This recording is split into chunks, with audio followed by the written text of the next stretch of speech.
Te levantas cansado aunque hayas dormido. Te duele la cabeza sin una causa clara. Sientes que tu cuerpo va siempre un paso por detrás, como si nunca terminara de recuperarse. Cuando pensamos en salud, pensamos en hospitales, en médicos, en análisis de sangre, en pastillas, pero casi nadie se pregunta qué está pasando mucho antes de que aparezca el diagnóstico. ¿Qué respiras? ¿Qué soporta tu cuerpo cada día? ¿Qué tipo de entorno habitas?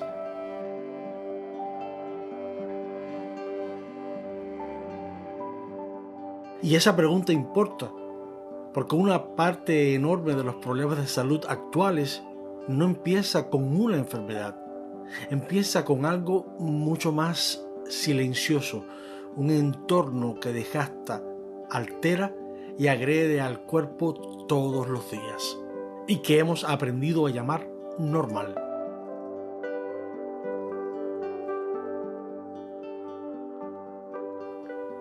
Este video no va de consejos rápidos ni de culpabilizar a nadie, va de mirar de frente lo que estamos aceptando como costo inevitable de vivir.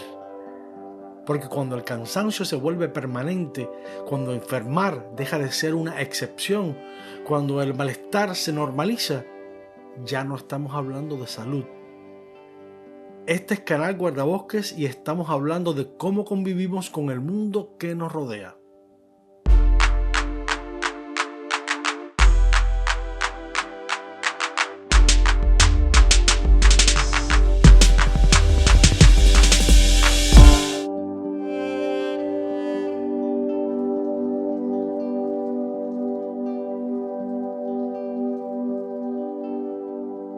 Empecemos por algo que casi nadie llama contaminación: el ruido. Tráfico constante, maquinaria que no descansa, autopistas sin barreras acústicas, aires acondicionados o ventiladores funcionando toda la noche, la música del vecino, alarmas, pantallas encendidas hasta la madrugada. La Organización Mundial de la Salud ha estimado que el ruido ambiental provoca millones de años de vida saludable perdidos cada año.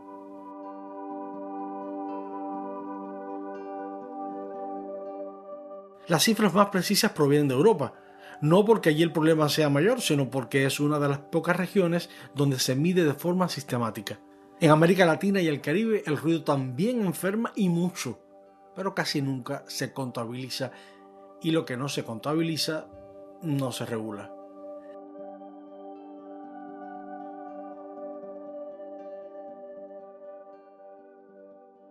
El ruido crónico no mata de golpe, mata despacio. Aumenta la presión arterial, eleva el cortisol, altera el sistema nervioso, debilita el sistema inmunológico, empeora la salud mental. Dormir mal no es una molestia menor. Dormir mal incrementa el riesgo de enfermedades cardiovasculares, afecta la memoria, la concentración y el estado de ánimo. Y aquí viene lo incómodo: muchas personas no duermen mal porque sí, duermen mal porque viven en entornos hostiles al descanso.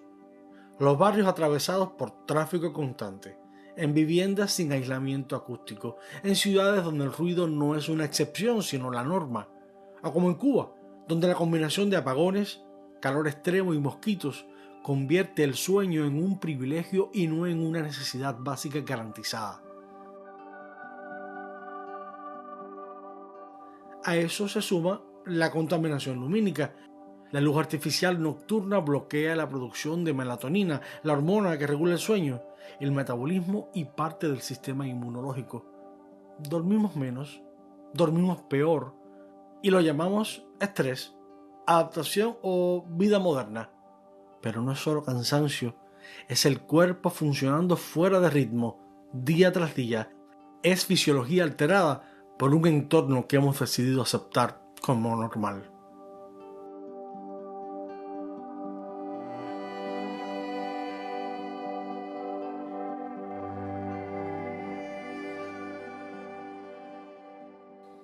Hablemos ahora del calor. No del calor incómodo, del calor peligroso. La Organización Mundial de la Salud reconoce que el calor extremo ya provoca decenas de miles de muertes adicionales cada año, y esa cifra va en aumento con el cambio climático, especialmente entre personas mayores, niños pequeños, trabajadores al aire libre y personas con enfermedades crónicas. El cuerpo humano tiene un límite.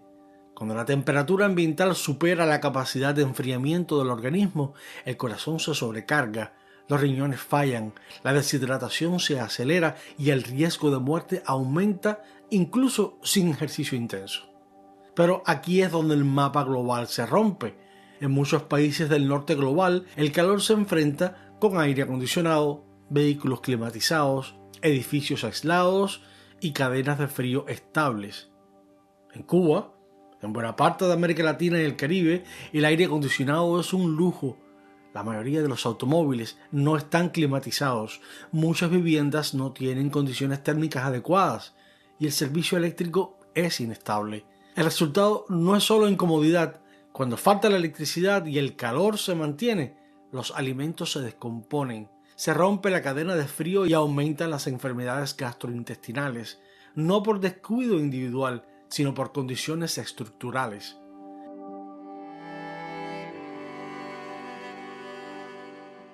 El calor también revela otro problema invisible, la arquitectura mal adaptada al clima.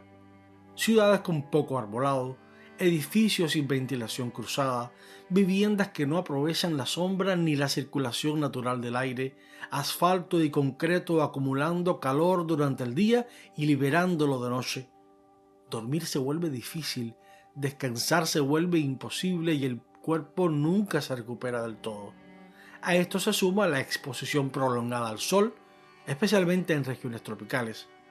Trabajadores agrícolas, vendedores ambulantes, obreros de la construcción y pescadores pasan horas bajo la radiación intensa, muchas veces sin protección adecuada. El resultado: mayor riesgo de cáncer de piel, envejecimiento prematuro, golpes de calor y daño ocular. Un riesgo conocido, prevenible, pero raramente atendido como un problema de salud pública en el sur global. Y no, el calor no distingue ideologías. Las olas de calor han matado a miles de personas en Europa, Estados Unidos y Canadá. Pero en regiones con menos recursos, el calor no solo mata más, sino que enferma de forma silenciosa y cotidiana. El cambio climático no es una discusión abstracta, es un riesgo sanitario directo que golpea con más fuerza a quienes tienen menos capacidad de protegerse.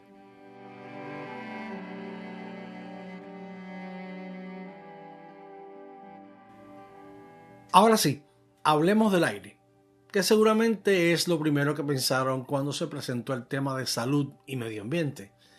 Pero no del aire como un problema abstracto, hablemos del aire que entra a los pulmones todos los días. La Organización Mundial de la Salud afirma que el 99% de la población mundial respira aire que no cumple sus estándares de calidad. Eso significa que nadie está fuera del problema. Las partículas finas, las famosas PM2.5, no se quedan en los pulmones. Entran a la sangre, inflaman los vasos sanguíneos, alteran el ritmo cardíaco y aumentan el riesgo de infartos y accidentes cerebrovasculares.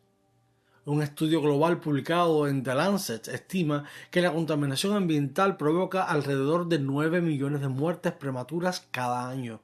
9 millones.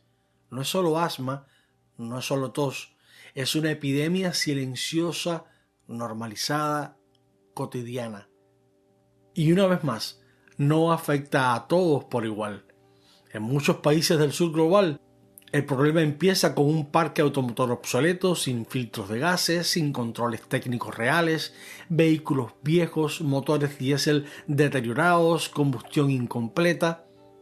El resultado: ciudades llenas de humo tóxico, respirado por peatones, ciclistas, vendedores ambulantes, niños que van a la escuela y los mismos conductores que manejan con las ventanillas bajas.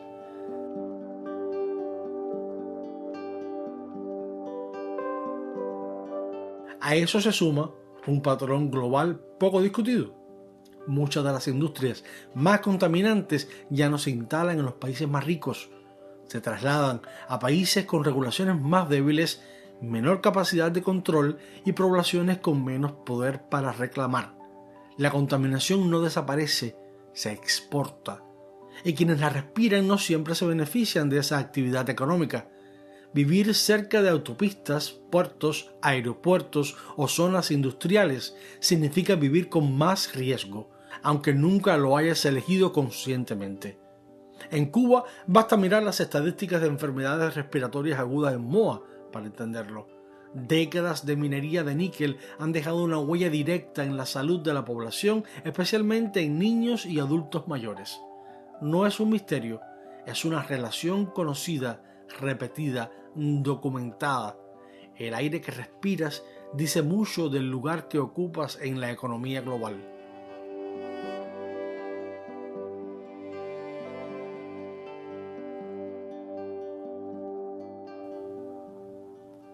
En los últimos años, millones de personas han respirado aire cargado de humo durante días o semanas enteras. Ese humo contiene partículas ultrafinas tan dañinas como las del tráfico urbano, pero en concentraciones mucho mayores. Durante grandes incendios forestales o durante prácticas habituales como la quema de la caña de azúcar, respirar ese aire equivale a fumar varios cigarrillos al día, aunque no fumes. Pero el daño no termina cuando el fuego se apaga. Cada área boscosa que se pierde es un sistema de protección que desaparece. Los bosques capturan dióxido de carbono, limpian el aire, filtran polvo y contaminantes, reducen el ruido y amortiguan las temperaturas externas. Cuando arde un bosque, no solo se libera CO2 a la atmósfera, se pierde un aliado silencioso de la salud humana. Menos árboles significa más contaminación, más calor, más polvo en suspensión, más ruido y peor calidad de vida, especialmente en zonas urbanas y periurbanas. Las inundaciones, por su parte, traen otro tipo de amenazas: agua contaminada, moho en las viviendas, infecciones gastrointestinales y respiratorias, proliferación de mosquitos, aumento de arboviroses como dengue, zika o chikungunya, y después del desastre visible queda el invisible: ansiedad, depresión, estrés postraumático, especialmente en comunidades que pierden su hogar una y otra vez sin recursos suficientes para reconstruir ni para escapar del siguiente evento extremo. La salud mental también es una víctima ambiental, y como siempre, los impactos más duros no recaen sobre quienes más contaminan, sino sobre quienes menos pueden protegerse.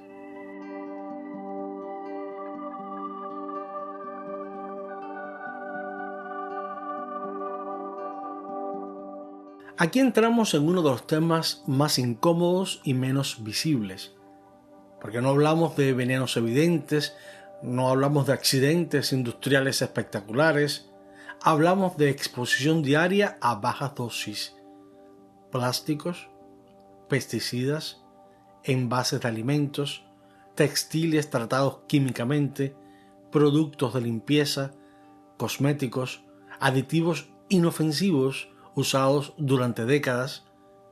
La Organización Mundial de la Salud y el Programa de las Naciones Unidas para el Medio Ambiente advierten sobre los disruptores endocrinos, sustancias capaces de interferir con el sistema hormonal incluso en cantidades mínimas. Y aquí está la clave: las hormonas actúan en dosis extremadamente bajas. Por eso, pequeñas alteraciones repetidas en el tiempo pueden generar efectos reales sobre la salud. No te enferman de inmediato, no producen síntomas claros al día siguiente, te acompañan durante años. Se asocian con trastornos metabólicos como obesidad y diabetes, con problemas reproductivos, con alteraciones del desarrollo neurológico, con mayor vulnerabilidad durante el embarazo y la infancia. No es paranoia, no es una moda, es evidencia acumulada durante décadas, revisada por organismos internacionales. Pero el problema no termina en el uso. Gran parte de los plásticos, los residuos electrónicos, metales pesados y desechos químicos que se generan en países ricos no se gestionan localmente, se exportan en volúmenes gigantescos a países de Asia y otras regiones del sur global. Allí terminan en vertederos monstruosos, muchas veces informales, donde comunidades enteras viven, trabajan y respiran entre residuos tóxicos.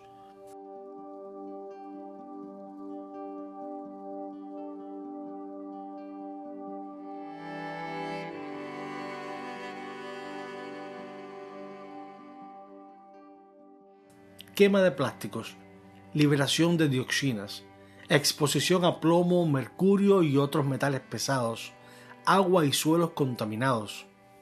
El resultado es directo: problemas respiratorios, neurológicos, reproductivos y cáncer, documentados en poblaciones que no se benefician del consumo que generó esos desechos. La contaminación no desaparece, se desplaza.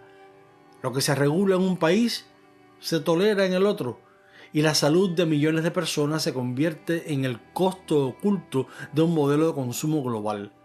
Cuando hablamos de químicos cotidianos, no hablamos solo de lo que entra en nuestro cuerpo, hablamos de quién paga el precio sanitario de lo que usamos y desechamos.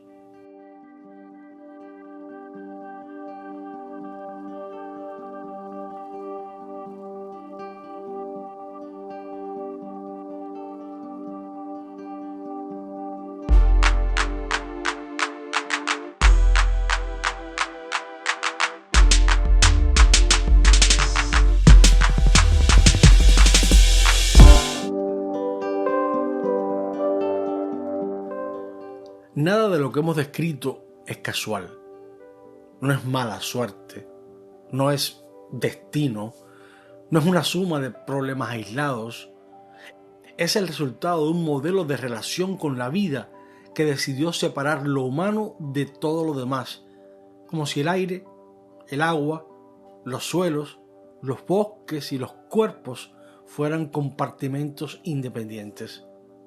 Pero no lo son. Nuestra salud no existe fuera del mundo vivo, depende de él minuto a minuto.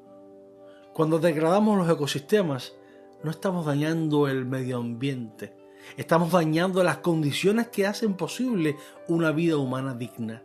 Y cuando aceptamos que unos cuerpos respiren aire limpio mientras otros respiran humo, que unas ciudades se protejan del calor mientras otras se asfixian, que unos países regulen tóxicos mientras otros los reciben como basura importada, no estamos ante un fallo técnico, estamos ante un fallo ético profundo. Lo que enferma no es solo la contaminación, es la idea de que algunas vidas valen menos, de que algunos territorios pueden sacrificarse, de que el daño puede desplazarse lejos a otros cuerpos, a otros pueblos, a otras generaciones. Eso es lo que rompe la salud. Por eso no basta con hablar de prevención individual, no basta con cuidarse más. Aquí hace falta una ética distinta. Una ética que reconozca que coexistimos con otros seres humanos, con otras especies, con ecosistemas enteros y con personas que aún no han nacido, pero que heredarán las consecuencias de lo que hoy decidimos. Una ética que entienda que no hay dignidad humana posible en un planeta enfermo. La ética de la coexistencia vital parte de algo sencillo y radical a la vez. La vida no es una propiedad, es una red. Y en esa red, dañar un nodo, un bosque, un río, un barrio, una comunidad, termina dañando al conjunto. Hablar de medio ambiente y salud no es alarmismo, es realismo ético. No estás cansado porque sí. No estás enfermo porque te tocó. No vivimos así por accidente. Vivimos en entornos que nos enferman lentamente y hemos aprendido a llamarlo normal, inevitable o progreso, pero no lo es. La pregunta ya no es si el medio ambiente afecta a nuestra salud, eso está demostrado. La verdadera pregunta es otra, mucho más incómoda. ¿Cuánto daño estamos dispuestos a seguir aceptando antes de admitir que el problema no es técnico, sino moral?